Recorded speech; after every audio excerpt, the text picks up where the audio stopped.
எல்லாருக்கும் வணக்கங்க. இந்த வீடியோவில் நம்ம பார்க்க போகிற டாபிக் என்ன அப்படின்னா, ராகு ஏற்படுத்தும் உலக புகழ் யோகம். ராகு உலக பேர் வாங்க வைக்கும் உங்களை. அது எந்த ஃபீல்டில் வாங்க வைக்கும், எப்படி புகழ் கிடைக்கும் அப்படிங்கிறது தான் இந்த வீடியோவில் பார்க்க போகிறோம். அதுக்கு நீங்கள் தெரிஞ்சுக்க வேண்டியது, ஃபஸ்ட்டு ராகு லக்னத்துக்கு எத்தனாவது இடத்துல இருக்குது அப்படின்னு கவனிக்கணும்.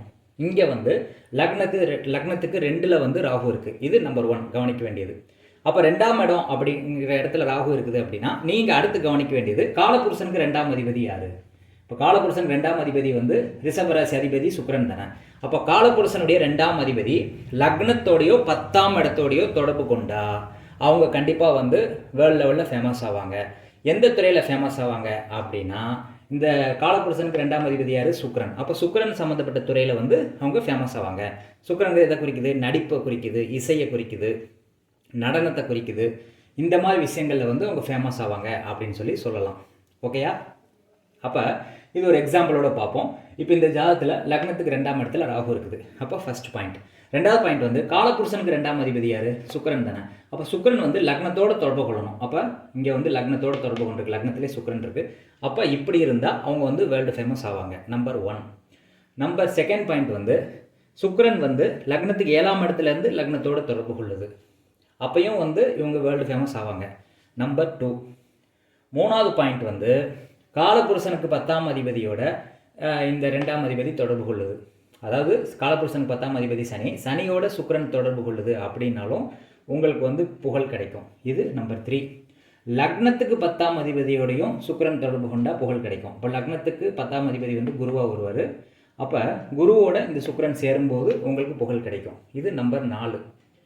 நம்பர் 5 பார்த்தீங்க அப்படின்னா, லக்னத்துக்கு 10ஆம் இடத்தை சுக்கிரன் பார்க்குது. இப்போ இங்கே சுக்கிரன் மிதனத்திலேருந்து லக்னத்துக்கு 10ஆம் இடத்தை பார்க்குது. இது நம்பர் 5. இப்படி தொடர்பு கொண்டாலும் உங்களுக்கு புகழ் கிடைக்கும். நம்பர் 6 எப்படின்னா, ராகு நின்ற நட்சத்திரம் கார்த்திகை நட்சத்திரம்னு வச்சுக்கோங்க. காலபுருஷனுக்கு 2ஆம் அதிபதி சுக்கிரன் நின்ற நட்சத்திரம் இங்கே கார்த்திகை கிடையாது, இங்கே உத்தர நட்சத்திரத்தில் இருக்குதுன்னு வச்சுக்கோங்களேன். இங்கே உத்தர நட்சத்திரத்தில் சுக்கிரன் இருக்குது. உத்தர நட்சத்திரத்தில் சுக்கிரன் இருந்தால், உத்தரங்கிறதும் சூரியனுடைய நட்சத்திரம், கார்த்திகைங்கிறதும் சூரியனுடைய நட்சத்திரம். அப்போ 2 கிரகங்களும் சூரியனோட தொடர்பு கொண்டு, சூரியன் லக்னத்துக்கு 10ஆம் லக்னத்திலையோ இருந்துச்சுன்னு வச்சுக்கோங்களேன். அப்பையும் இந்த ராகு உலக புகழ் ஏற்படுத்தும். அப்போ இந்த 6 பாயிண்ட்டை நீங்கள் ஞாபகம் வச்சுக்கோங்க. ஃபஸ்ட் பாயிண்ட் ராகு எந்த இடத்துல இருக்குன்னு பார்க்கணும்.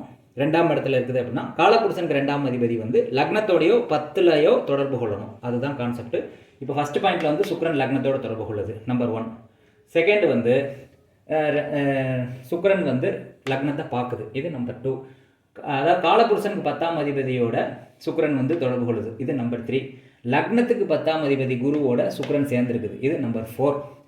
10ஆம் இடத்த லக்னத்துக்கு 10ஆம் இடத்தை சுக்கிரன் பார்க்குது. இது நம்பர் 5. கடைசியாக பார்த்தீங்கன்னா, ராகு நின்ற நட்சத்திரமும் சுக்கிரன் என்ற நட்சத்திரமும் சூரியனுடைய நட்சத்திரம். இந்த சூரியன் லக்னத்துக்கு 10ல் இருக்குது அப்படின்னு வச்சுக்கோங்களேன். அப்பையும் உங்களுக்கு புகழ் கிடைக்கும். எந்த ஃபீல்டில் புகழ் கிடைக்கும் அப்படின்னா, இந்த சுக்கிரன் எந்த ராசியில் இருக்குதோ அந்த ராசி காரத்துவ ரீதியாக புகழ் கிடைக்கலாம். சுக்கிரன் சம்மந்தப்பட்ட தொழில் ரீதியாக புகழ் கிடைக்கலாம். அல்லது சுக்கிரன் எந்த கிரகத்தோட சேருதோ அது சார்ந்த விஷயத்தில் புகழ் கிடைக்கலாம். இந்த 3 விதத்தில் அந்த ஃபீல்டில் தான் அவங்களுக்கு புகழ் கிடைக்கும் அப்படிங்கிறத நீங்கள் சொல்லலாம். இப்போ ஒரு 2 உதாரண ஜாதகத்தோடு பார்ப்போம். இது டாக்டர் அப்துல் கலாம் ஐயாவுடைய ஜாதகம், முன்னாள் ஜனாதிபதி அவர். அப்போ அவர் ஜாதகத்தில் பார்க்கும்போது இது மேட்ச் ஆகுதான்னு பார்ப்போம். இப்போ ராகு எந்த இடத்துல இருக்குதுன்னு பார்க்குறோம். லக்னத்துக்கு 9ஆம் இடத்துல ராகு இருக்குது. ஓகேயா? அப்போ காலபுருஷனுக்கு 9ஆம் அதிபதி யார்? காலபுருஷனுக்கு 9ஆம் அதிபதி குரு. இப்போ இந்த குரு லக்னத்தோடையோ 10ஆம் இடத்தோடையோ தொடர்பு கொள்ளணும். அதான் நம்ம லாஜிக்கு. அப்போ குரு லக்னத்தோட தொடர்பு கொண்டிருக்கு. அப்போ இவர் பேரும் புகழும் கிடச்சிருச்சு. எந்த ஃபீல்டில் கிடச்சிருக்கு அப்படின்னு பார்க்கும்போது, குரு அப்படிங்கிறது எதை குறிக்குது? குருங்கிறது டீச்சிங்கை குறிக்குதா? அதனால தான் அவருக்கு எப்பயுமே குழந்தைகளுக்கு டீச்சிங் பண்ணுறது, ஆசிரியராக இருக்கிறத அவர் விரும்புகிறார். லக்னத்தில் இருக்கிறதுனால அதை விரும்புகிறாரு. வழி தன்மை அவருக்கு இருக்குது. குரு இருக்கிறதுனால அவர் ஜனாதிபதியாக இருந்து மற்றவங்களை வழி நடத்துகிறாரு. அப்போ அந்த ஃபீல்டில் அவர் நல்லா வந்துட்டார் அப்படிங்கிறது நீங்கள் கரெக்டாக வருதாங்க. அதே மாதிரி பார்த்தீங்கன்னா, ஜோதிடர் BV ராமன் அப்படிங்கிறவருடைய ஜாதகத்தை பார்ப்போம். இவர் உலக புகழ்பெற்ற ஜோதிடர், நிறைய புக்ஸ் எழுதியிருக்காரு. இவரே ஒரு இதை உருவாக்கியிருக்காரு, புது சிஸ்டத்தை உருவாக்கி உலகியல் ஜோதிடத்தை பாப்புலர் படுத்தினவர் இவர் தான். அதுக்கடுத்து பார்த்தீங்கன்னா, இதை எப்படின்னு பார்ப்போம். இவர் ஜாதகத்தை வச்சு பார்ப்போம் மேட்ச் ஆகுதா அப்படின்ட்டு. இப்போ லக்னத்தில் 2ல் வந்து ராகு இருக்குது. காலபுருஷன் 2ஆம் அதிபதி யார்? சுக்கிரன். இப்போ சுக்கிரன் வந்து லக்னத்தோடையோ 10ஆம் இடத்தோடையோ தொடர்பு கொள்ளணும். ஓகேயா? இப்போ சுக்கிரன் வந்து எப்படி லக்னத்தை தொடர்பு கொள்ளுதா? பார்வை மூலியமாக தொடர்பு கொள்ளுது. அப்போ இவருக்கு புகழ் கிடைச்சிருக்கு. எந்த ஃபீல்டில் புகழ் கிடைக்கும் அப்படின்னா 3 விஷயங்களை கவனிக்கணும். ஒன்று, சுக்கிரன் சம்மந்தப்பட்ட விஷயங்களை பண்ணால் புகழ் கிடைக்கும். இது நம்பர் 1. சுக்கிரன் கூட சேர்ந்த கிரகத்தோட செயல்பாடு பண்ணால் புகழ் கிடைக்கும். இது நம்பர் 2. அதுக்கடுத்து பார்த்தீங்கன்னா சுக்கிரன் என்ற நட்சத்திராதிபதி என்னவா இருக்கோ அல்லது சுக்கிரன் என்ற ராசி என்ன ராசியோ அது சார்ந்த விஷயத்தில் வந்து புகழ் கிடைக்கும். இந்த 4 விஷயங்களை கவனித்தா போதும். அதாவது அந்த கிரகத்தோட தொழில் பண்ணால் அதில் புகழ் கிடைக்கும். அந்த கிரகத்தோட சம்மந்தப்பட்ட இப்போ சுக்கிரனோட புதன் சம்மந்தப்பட்டிருக்குன்னா புதன்கிற ஜோதிடம். அப்போ ஜோதிடத்துறையில் வந்து புகழ் பெற்றிருக்காரு அப்படிங்கிறத சொல்லுது. இன்னொன்று வந்து இந்த வீட்டு அதிபதி சூரியன் தானே. அப்போ சூரியன் வந்து தொடர்பு கொள்ளுதா? இந்த வீட்டு அதிபதி சூரியன் வந்து இருக்குதா? அப்போது வந்து இவருக்கு வந்து என்ன சொல்கிறது, அரசியல்வாதிகளுடைய ஜோதிடம் பார்க்கும்போது இன்னும் வந்து பேரும் புகழும் வந்து கிடைக்கும் அப்படின்னு சொல்லலாம். இப்படி வந்து 4 விஷயங்களை வந்து நீங்கள் கவனிக்கணும். அது அந்த சுக்கிரனுடைய தொழில், சுக்கிரனோட சேர்ந்த கிரகத்தோட தொழில், சுக்கிரன் வீட்டு அதிபதியினுடைய தொழில், சுக்கிரன் என்ற நட்சத்திராதிபதியினுடைய தொழில். இந்த 4 தொழில்களில் வந்து ஏதோ ஒரு தொழிலில் வந்து அவங்க உலக புகழ் பெறுவாங்க அப்படிங்கிறத நம்ம சொல்லலாம். இதுதான் சிம்பிள் கான்செப்ட். இது வந்து ராகு வந்து கண்டிப்பாக உலக புகழ் கொடுக்கும். இதை வந்து எப்படிங்கிறத நான் விளக்கியிருக்கேன். உங்களுக்கு புரிஞ்சிருக்கும்னு நான் நினைக்கிறேன்.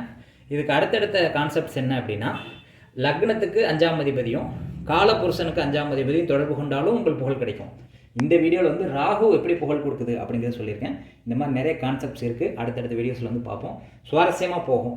அடுத்தடுத்து வந்து நீங்கள் நிறைய லேர்ன் பண்ணுறதுக்கு நான் வந்து கண்டிப்பாக வந்து யூஸ்ஃபுல்லாக இருப்பேன் அப்படிங்கிறத நான் நம்புகிறேன். இந்த வீடியோ வந்து உங்களுக்கு எப்படி யூஸ்ஃபுல்லாக இருக்குதான்னு சொல்லி கமெண்ட் பண்ணுங்கள். இது மாதிரி நிறைய வீடியோஸ் வந்து நான் போடலான்னு இருக்கேன். யாருமே சொல்லாத விஷயத்தை வந்து நம்ம சொல்வோம். நீங்கள் வந்து பார்த்து பயனடைங்க. அதனால் வந்து ராகு, இப்போ உதாரணத்துக்கு ராகு வந்து 6ஆம் இடத்துல இருக்குதுன்னு வச்சுக்கோங்களேன். காலபுருஷனுக்கு 6ஆம் அதிபதி யார்? புதன். அப்போ நம்ம என்ன பார்க்கணும் அப்படின்னா, இந்த புதன் வந்து லக்னத்தோடையோ 10ஆம் இடத்தோடையோ, லக்னத்துக்கு 10ஆம் இடத்தோடையோ, காலபுருஷன் 10ஆம் இடத்தோடையோ தொடர்பு கொண்டா கண்டிப்பாக வந்து அவங்க பெரியாளாக வருவாங்க. எந்த ஃபீல்டில் பெரியாளாக வருவாங்க அப்படின்னா, புதன் அப்படிங்கிறது என்ன? ஜோதிடம், அக்கௌண்ட்ஸு, இந்த மாதிரி விஷயத்தில் ரிசர்ச்சு, இதில் வந்து பெரியாளாக வருவாங்க. அதில் வரல, புதன் ரிசர்ச் ஃபீல்டில் வந்து ஒரு பெரியாளாக வரல அப்படின்னா, புதன் எந்த கிரகத்தோடு சேர்ந்துருக்குது, அந்த வீட்டு அதிபதி யார், புதன் வீடு கொடுத்த அதிபதி யார், அந்த வீடு என்ன ராசியாக வருது, அது சார்ந்த துறையில் வந்து அவங்க உலக புகழ் பெறுவாங்க அப்படிங்கிறத நீங்கள் மறந்துடக்கூடாது. அப்போ எப்பயுமே வந்து ராகு வந்து உங்களுக்கு உலக புகழ் கொடுக்கணும் அப்படின்னா அது சார்ந்த விஷயங்களை வந்து நீங்கள் இயக்கணும். இப்போ உதாரணத்துக்கு ராகு வந்து ஒரு 3ஆம் இடத்துல இருக்குதுன்னு வச்சுக்கோங்களேன். லக்னத்துக்கு 3ஆம் இடத்துல இருக்குது ராகு, அப்படி வச்சுக்கிடுவோம். காலபுருஷனுக்கு 3ஆம் அதிபதி யார்? காலபுருஷனுக்கு 3ஆம் அதிபதி புதன். அப்போ நீங்கள் என்ன பண்ணணும் அப்படின்னா, அந்த புதன் சார்ந்த காலத்துவத்தை நீங்கள் இயக்குனீங்க அப்படின்னா ராகு வந்து உலக புகழ் கொடுக்கும். அல்லது புதன் வந்து எந்த கிரகத்தோடு சேர்ந்துருக்கோ அது சார்ந்த செயல்பாடை வந்து நீங்கள் பண்ணும்போது கண்டிப்பான முறையில் வந்து ராகு உலக புகழ் கொடுக்குது. இது வந்து நிறைய பாப்புலரான ஹாரோஸ்கோப் இருக்கும் பார்த்தீங்களா, அதில் வந்து நீங்கள் செக் பண்ணி பார்க்கலாம். உங்கள் ஜாதகத்திலே இந்த அமைப்பு இருக்கான்னு சொல்லி செக் பண்ணி பாருங்கள். கண்டிப்பாக இருந்துச்சு அப்படின்னா நீங்களும் ஃபேமஸ் ஆகிறதுக்கு வாய்ப்பு இருக்குது.